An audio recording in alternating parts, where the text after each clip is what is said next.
por essa fala do Lula que ele fez hoje, numa refinaria da Petrobras aí, no Rio de Janeiro. Onde ele disse, é a primeira vez, vamos dizer, que ele, eu não digo que é tão sincero, estou dizendo, é tão afirmativo em relação a essa questão de eleição, e ele dá um passo adiante, dizendo que, olha, se tudo correr como planejado, esse país vai eleger pela quarta vez consecutiva o mesmo homem para presidente. É, por que, por que que a imprensa, principalmente parte da imprensa, ainda insiste muito em duvidar que o Lula vai ser candidato? Porque eu, particularmente, só duvido se houver algum problema de saúde. Se não for isso, acho que essa é uma fatura liquidada, liquidada no sentido de que ele será candidato a presidente da República. Por que o Lula você acha que avançou hoje mais um pouco, mais uma pedra nesse jogo? Olha, Noblar, assim, acho que não é um segredo para ninguém, né? O É, presidente Lula é um candidato, é natural ele tentar e buscar a reeleição, né? Todos os presidentes, tirando o Temer, né, que foi um acaso é. ali, todos eles tentaram a reeleição. Acho que é absolutamente normal. É, Talvez seja uma resposta a isso que você mesmo falou, Noblar. A parte da Uhum. imprensa quer descartar o Lula, como se fazem essa coisa, esse discurso muito nem Lula nem Bolsonaro, né? E É. descartam o Lula. O Bolsonaro não é candidato mesmo, não pode ser candidato. Agora, o Lula pode ser candidato, e eu vejo com naturalidade. Eu vejo como assim, ele revelou uma coisa que já se sabia. Não tem, nesse ponto não tem nenhuma novidade. E também a gente tem que lembrar que quem é o incumbente, né, quem está na cadeira, é sempre um candidato forte. Né? Então, o Lula é um candidato forte, ele não é carta fora do baralho, embora muita gente queira falar isso, e eu acho mesmo que ele vai disputar a eleição ano que vem. O que eu tenho ouvido muito também nas cercanias do Lula é que ele próprio, Lula, tem dito: olha, vem cá, sinto muito, mas não tem ninguém melhor do que eu para defender o meu governo. Posso até perder, é outra história, mas para defender o meu governo, para defender a minha obra, e caso perdesse, claro, aí seria o término, vamos dizer, da carreira política dele, pelo menos em matéria de candidaturas, ninguém melhor do que ele para defender aí. É, eu acho que quando a imprensa insiste, ou parte da imprensa ainda insiste com essa história de não, Bolsonaro não será porque está inelegível. O Lula pode não ser se fizer um mau governo. Você acha que se esse final de governo dele for mal, ainda assim ele será candidato? Não, eu acho que assim, se for muito mal, se as pesquisas ficarem muito baixas, ele pode até ter uma saída até honrosa, falar da idade, etc., e buscar uma saída. Agora, o que eu estou querendo chamar a atenção é o seguinte: hoje é muito cedo, né, para falar que o Lula é carta fora do baralho. Essas Uhum. pesquisas que os dados não são muito bons, mas a gente tem que lembrar várias coisas, duas coisas principalmente. Uma é que esse fenômeno de presidentes estarem menos populares não é uma exclusividade brasileira. Em toda a América Latina, os presidentes estão com índices mais baixos do que se costumava ter. Né? E o presidente Lula, inclusive, é um dos presidentes mais populares do mundo ainda, mesmo com esses índices que ele tem. Né? Então, outra coisa é a gente também lembrar que descartar o presidente Lula nesse momento é muito precipitado. Um colega meu, o Bruno Reis, que é um professor da UFMG, teve o cuidado dessa última pesquisa da Quest, e ele foi buscar a pesquisa equivalente na época do governo Bolsonaro. O Bolsonaro estava, na época, mais ou menos equivalente, por volta de 20 pontos atrás do Lula. E quase e no final, na reta final, o Bolsonaro ganhou por muito pouco. Ou seja, tem muita Aham. água para correr.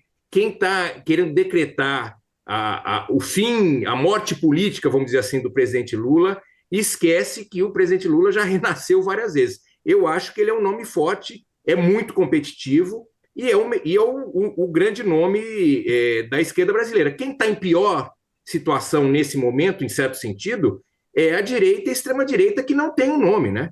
O Bolsonaro é carta fora de baralho e já tem várias notícias que eles estão meio que se pegando ali para ver quem que pode receber as bênçãos do Bolsonaro. Então, a esquerda tem um candidato, quem não tem candidato é a direita. Você não acha que, se por acaso Bolsonaro abençoar o Tarcísio de Freitas, eu estou dizendo isso porque se ele abençoar um dos seus filhos, a sua mulher, aí a situação é diferente. Mas se ele abençoar o Tarcísio de Freitas, como a famosa Faria Lima, e não só ela quer, você não acha que aí a direita seria capaz de se unir num primeiro turno? Porque eu acho que no segundo, inevitavelmente, ela se unirá, né?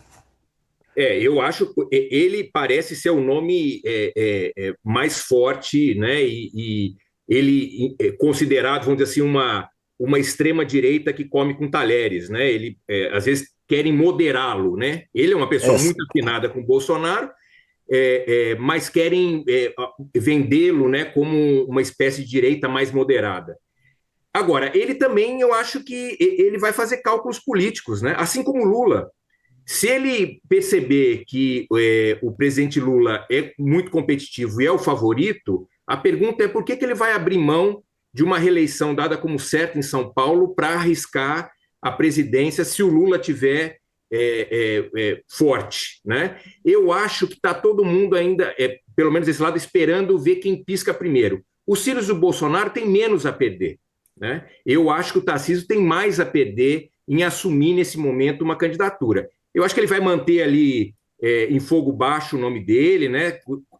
Fazendo aliança, fazendo conversa, mas a decisão de sair ou não, eu acho que vai depender como vai estar o presidente Lula e os índices do presidente Lula. Ele não vai abrir mão de São Paulo até porque vários governadores de São Paulo já tentaram a presidência e nunca conseguem, né? Eu acho que o governador de São Paulo vai fazer cálculos políticos. É cedo ainda. Ele vai manter o nome dele como uma possível alternativa, mas tomar a decisão mesmo, eu imagino que ele vai esperar para ver como é que o cenário se desenha mais para frente.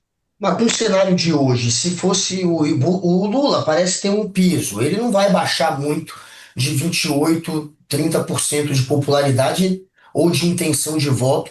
O PT, historicamente, carrega ali 25% pelo menos de voto toda eleição. A esquerda, obviamente, tem um terço do eleitorado, pelo menos, costuma votar na esquerda. Então ele vai estar com o segundo turno praticamente assegurado, né? Se, com os números de hoje. Dificilmente ele vai baixar, mas com os números de hoje, você, com o Lula, com a popularidade que ele tem hoje, você acha que ele seria o favorito e ele concorreria como ele está hoje? Olha, tem uma máxima na política, né, na ciência política, que é o seguinte: quem é incumbente, Guga, geral, tem vantagem.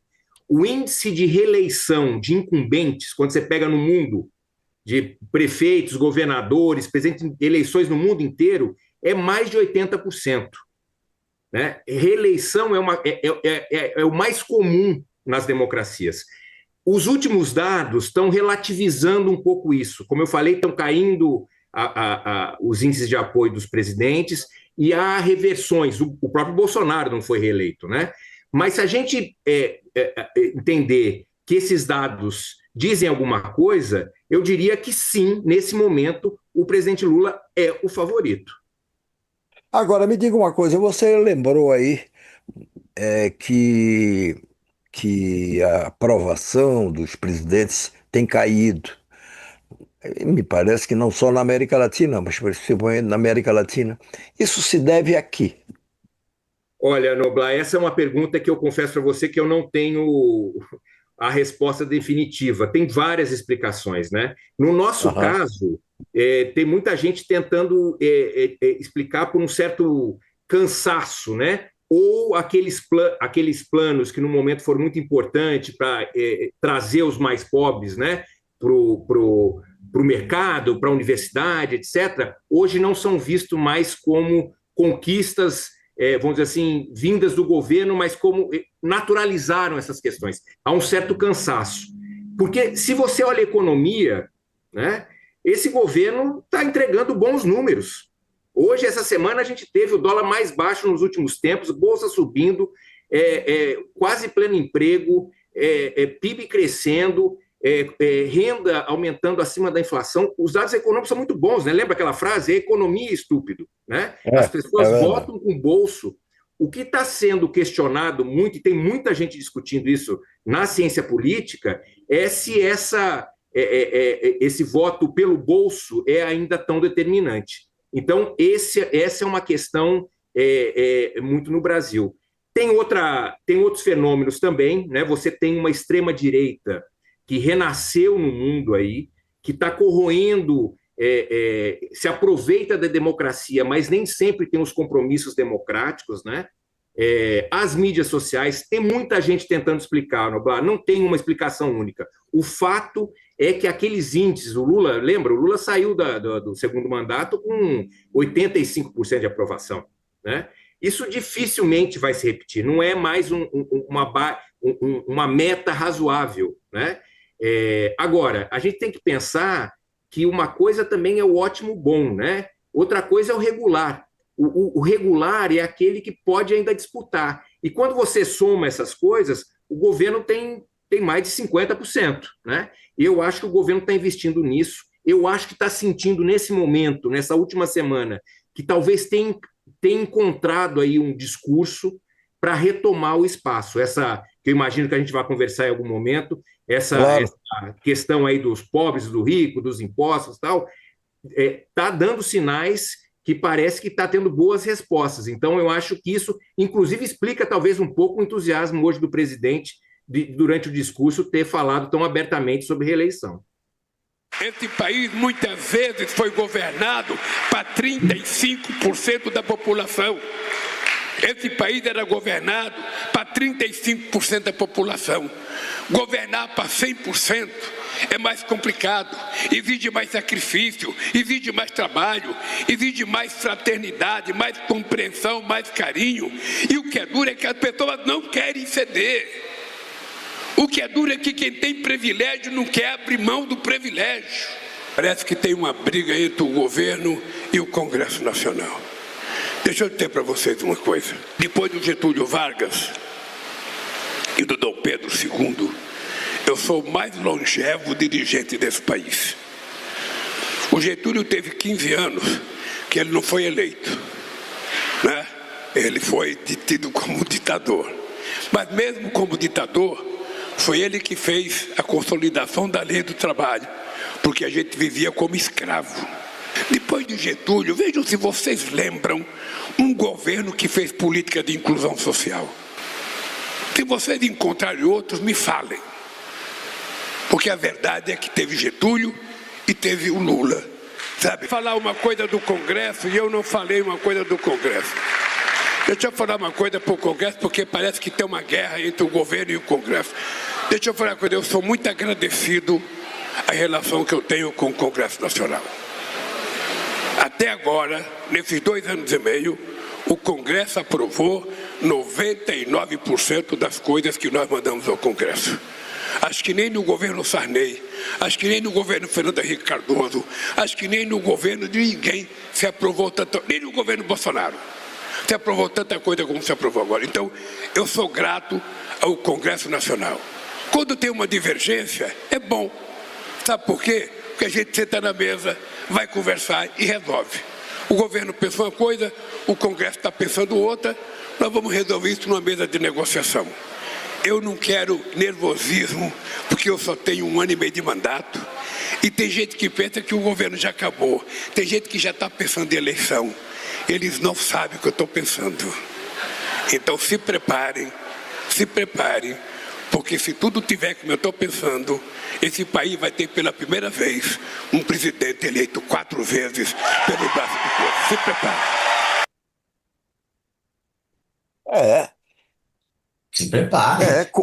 aí começou a campanha. Não começou só porque o Lula chegou ao ponto de dizer, com todas as letras, claro, que ele será candidato. Pela cautela, também para criar um certo suspense. Ele diz que não, olha, se prepare, porque se sair tudo como planejado, vocês vão ter pela primeira vez um presidente da República com 4 mandatos. Alguém que exerceu 4 vezes a presidência da República. Mas o Lula também tem dito, e eu já disse isso aqui mais de uma, lembrei isso aqui mais de uma vez, que olha, vem cá, gente, a não ser que a saúde me impeça, e em matéria de saúde eu estou muito bem, obrigado. Tive esses problemas aí, levei uma queda e tudo, mas isso já passou.